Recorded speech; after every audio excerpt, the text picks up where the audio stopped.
Bismillahirrahmanirrahim. Assalamualaikum warahmatullahi wabarakatuh. Selamat datang di channel Vidutube. Sahabat beriman yang dirahmati dan dimuliakan Allah Subhanahu wa Ta'ala, sebagai makhluk ciptaan Allah Subhanahu wa Ta'ala yang berkesempatan untuk hidup di dunia, kematian memang menjadi hal yang mutlak. Nasib seorang muslim yang telah meninggal pun disesuaikan dengan amal ibadah dari perbuatannya. Semakin banyak amalannya, semakin besar pula kesempatan masuk surganya. Namun, jika perbuatan maksiatnya cenderung lebih besar, kemungkinan besar orang tersebut akan menghuni neraka terlebih dahulu.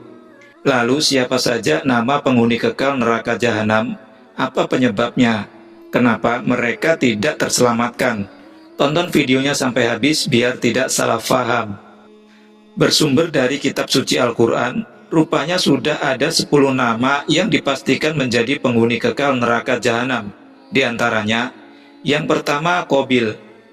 Seperti yang kita tahu, Qabil merupakan anak dari Nabi Adam alaihissalam. Namun perilakunya berbanding terbalik dengan sang ayah. Ia kerap kali bertengkar dengan saudara kandungnya Habil, hanya karena perkara perebutan pasangan hidup yang lebih cantik. Selain itu, Qabil pun dengan tega membunuh saudaranya sendiri karena merasa iri dengan Habil. Nabi Muhammad SAW bersabda, tidaklah seorang jiwa dibunuh secara zolim kecuali anak Adam yang pertama ikut menanggung darahnya, karena ia adalah orang yang pertama menyontohkan pembunuhan. Hadis riwayat Al-Bukhari. Setiap dosa pembunuh dari dulu dosanya juga ikut ditanggung oleh Qabil, karena ia pertama kali mencontohkan perbuatan keji tersebut. Hal ini dijelaskan sendiri dalam Al-Quran. Jika Qabil kelak akan masuk dalam neraka, ayat itu berbunyi, sungguh kalau kamu menggerakkan tanganmu kepadaku untuk membunuhku, aku sekali-kali tidak akan menggerakkan tanganku kepadamu untuk membunuhmu. Sesungguhnya, aku takut kepada Allah, Tuhan seru sekalian alam. Sesungguhnya, aku ingin agar kamu kembali dengan membawa dosa membunuhku dan dosamu sendiri, maka kamu akan menjadi penghuni neraka, dan demikian itulah pembalasan bagi orang-orang yang zalim. Quran Surat Al-Maidah ayat 28-29. Yang kedua, Qarun. Dalam sebuah riwayat Ibnu Abbas, Qarun merupakan sepupu Nabi Musa alaihissalam, yang sebelumnya merupakan sosok yang taat beribadah, namun hidupnya memprihatinkan. Suatu saat ia pun pernah meminta kepada Nabi Musa alaihissalam untuk didoakan menjadi orang yang berkecukupan hidupnya. Alhasil, doa itu pun terkabul. Qarun yang dulunya hidup miskin berubah menjadi orang kaya yang kemanapun saat bepergian membutuhkan 70 orang untuk mengangkut hartanya sambil mengendarai unta. Tapi sayangnya, karena kekayaannya itu, dia pun menjadi budak dunia dan gelap mata. Ia selalu menyombongkan diri atas hartanya dan lupa pada perintah Allah Subhanahu wa Ta'ala. Bahkan dia tak segan menantang Nabi Musa untuk mendoakan kebiasaannya. Saat itulah azab Allah Subhanahu wa Ta'ala datang. Qarun beserta hartanya ditenggelamkan ke dalam perut bumi dan disebut akan menjadi penghuni neraka sesuai dengan pernyataan Al-Quran yang berbunyi, dan juga Qarun, Fir'aun, dan Haman, dan sesungguhnya telah datang kepada mereka dengan membawa bukti-bukti keterangan-keterangan yang nyata. Akan tetapi mereka berlaku sombong di muka bumi, dan tidaklah mereka orang-orang yang luput dari kehancuran itu. Quran Surat Al-Ankabut ayat 39. Yang ketiga adalah Fir'aun. Fir'aun dikenal sebagai raja Mesir yang terkenal sangat kejam. Bahkan ia menolak kebenaran yang dibawa oleh Nabi Musa alaihissalam dan mengaku bahwa dirinya sebagai Tuhan yang Esa yang wajib disembah oleh orang-orang. Selain itu, ia pun sempat melakukan perbuatan tercela yang dimana ia memerintahkan untuk membunuh setiap bayi laki-laki yang lahir. Karena kesombongannya inilah, Fir'aun ditenggelamkan di Laut Merah bersama para pengikutnya. Jasadnya pun tetap utuh dan hingga saat ini dijadikan sebagai pelajaran bagi semua umat manusia bahwa siapapun yang menentang Allah Subhanahu wa Ta'ala akan menerima azabnya. Jelaskan kepada mereka, diperlihatkan neraka pada pagi dan petang dan pada hari terjadinya kiamat.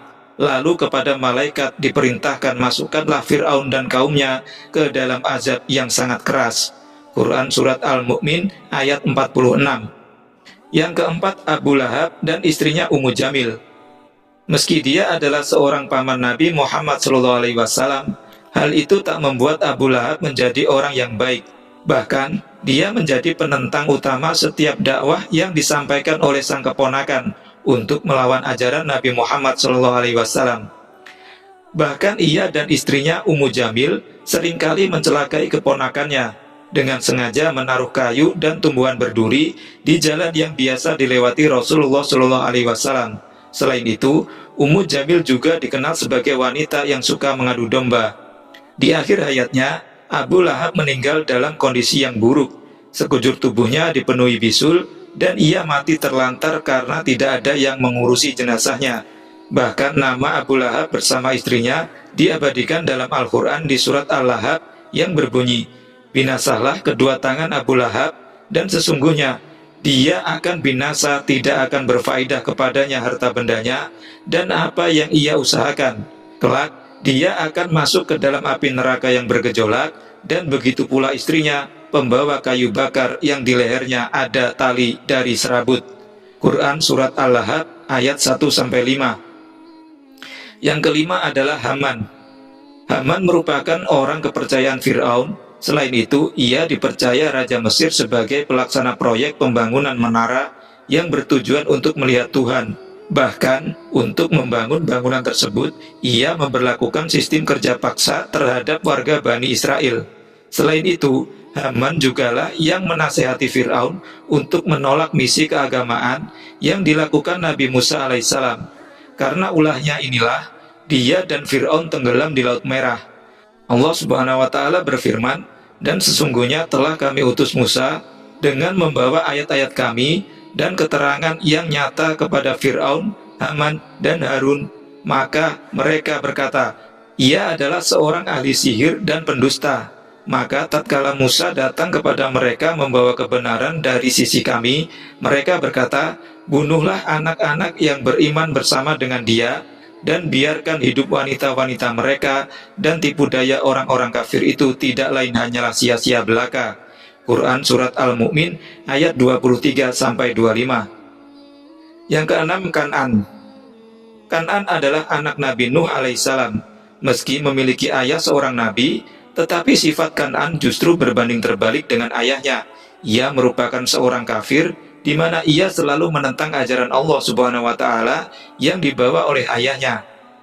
Atas kehendak Allah Subhanahu wa Ta'ala, Kan'an pun mendapat azab dengan cara ia ditenggelamkan di dalam banjir bersama orang-orang kafir lainnya. Kisah Kan'an yang ditenggelamkan oleh Allah Subhanahu wa Ta'ala dalam banjir pun telah diabadikan dalam Al-Quran yang berbunyi, "Dan bahtera itu berlayar membawa mereka dalam gelombang laksana gunung, dan Nabi Nuh memanggil anaknya, sedang anaknya itu berada di tempat yang jauh terpencil. Hai anakku, naiklah ke kapal bersama kami, dan janganlah kamu berada bersama orang-orang yang kafir." Anaknya pun menjawab, "Aku akan mencari perlindungan ke gunung yang dapat memeliharaku dari air bah." Nabi Nuh berkata, "Tidak ada yang melindungi hari ini dari azab Allah Subhanahu wa Ta'ala selain Allah Subhanahu wa Ta'ala saja yang Maha Penyayang." Dan gelombang menjadi penghalang antara keduanya, maka jadilah anak itu termasuk orang-orang yang ditenggelamkan. Quran Surat Hud ayat 42-44. Yang ketujuh dan kedelapan adalah istri Nabi Nuh alaihissalam dan istri Nabi Lut alaihissalam. Meski memiliki suami seorang nabi, namun istri Nabi Nuh alaihissalam dan istri Nabi Lut alaihissalam merupakan sosok istri yang membangkang. Mereka berdua mengkhianati suaminya dan enggan untuk mengikuti ajaran yang dibawa oleh sang suami yang datang dari Allah Subhanahu wa Ta'ala. Dan bahkan mereka juga menentang dan menjadi penghalang atas kenabian sang suami. Kedua istri Nabi ini pun diancam oleh Allah Subhanahu wa Ta'ala menjadi penghuni kekal neraka. Nabi Nuh alaihissalam dan Nabi Lut alaihissalam pun tidak bisa membela istrinya dari azab Allah Subhanahu wa Ta'ala. Sebuah hadis berbunyi, Allah Subhanahu wa Ta'ala membuat istri Nabi Nuh alaihissalam dan istri Nabi Lut alaihissalam sebagai perumpamaan bagi orang-orang kafir. Keduanya di bawah pengawasan dua orang hamba yang soleh di antara hamba-hamba kami, lalu kedua istri itu berkhianat kepada suaminya masing-masing, maka suaminya itu tidak dapat membantu mereka sedikitpun dari siksa Allah Subhanahu wa Ta'ala, dan dikatakan kepada keduanya, masuklah ke dalam neraka jahanam bersama orang-orang yang masuk jahanam. Quran Surat At-Tahrim ayat 10. Yang kesembilan yaitu Azar. Azar merupakan ayah dari Nabi Ibrahim alaihissalam. Walaupun anak kandungnya seorang nabi pilihan Allah Subhanahu wa Ta'ala, tetapi Azar justru menyembah patung yang dipahatnya sendiri. Selain menyembahnya, ia pun membuat dan memperjualbelikan patung hasil karyanya untuk dijadikan sesembahan. Oleh sebab itu, Azar pun termasuk salah seorang penghuni kekal neraka. Nabi Shallallahu Alaihi Wasallam bersabda, pada hari kiamat kelak, Nabi Ibrahim alaihissalam bertemu dengan ayahnya Azar. Sementara wajah Azar hitam kelam dan berdebu. Lantas Nabi Ibrahim alaihissalam berkata kepadanya, bukankah saya pernah melarangmu agar tidak durhaka kepadaku? Lalu ayahnya menjawab, hari ini aku tidak akan durhaka kepadamu. Lalu Nabi Ibrahim alaihissalam berkata, ya Robbi, sungguh engkau telah berjanji kepadaku agar engkau tidak menghinakan aku pada hari mereka dibangkitkan. Lalu kehinaan apalagi yang lebih hina daripada keadaan ayahku yang dijatuhkan dari rahmatmu? Lantas Allah Subhanahu wa Ta'ala berfirman, sesungguhnya aku mengharamkan surga bagi orang-orang kafir. Selanjutnya ditanyakan kepada Nabi Ibrahim alaihissalam, wahai Ibrahim, apa yang ada di bawah kedua kakimu? Beliau pun melihat di bawahnya. Ternyata di situ terlihat sosok anjing hutan yang berlumur kotoran. Terlihat sedang tertunduk, lalu kaki-kakinya diikat dan dilemparkan ke dalam neraka. Hadis riwayat Al-Bukhari. Yang ke-10 adalah Namrud. Namrud dikenal sebagai seorang raja di Babilonia. Ia juga dikenal sebagai pembangkang ajaran Allah Subhanahu wa Ta'ala yang dibawa Nabi Ibrahim alaihissalam. Ia lebih memilih untuk menyembah patung dan berhala. Untuk meluruskan akidah Namrud dan kaumnya, Nabi Ibrahim alaihissalam sempat menghancurkan patung-patung yang menjadi sesembahan mereka. Merasa khawatir, Namrud pun menaruh dendam kepada Nabi Ibrahim alaihissalam dan kerap kali melakukan berbagai cara untuk melumpuhkan ajaran yang dibawa Nabi Ibrahim alaihissalam, hingga Allah Subhanahu wa Ta'ala mengutus seekor lalat untuk masuk melalui hidung dan menggerogoti otaknya secara perlahan. Namrud merasakan siksa yang tiada tara. Setiap saat ia selalu memukul kepalanya dengan tongkat kecil untuk menghilangkan rasa sakit akibat gigitan lalat tersebut. Setelah 400 tahun dalam siksaan itu, Namrud pun meninggal tetap dalam keadaan kekufurannya. Tafsir Ibnu Katsir. Semoga kita semua terhindar dari perbuatan-perbuatan yang dapat menyeret kita masuk ke dalam lembah neraka jahanam seperti disampaikan tadi. Amin ya Rabbal Alamin. Terlepas dari semuanya, wallahu a'lam bishawab.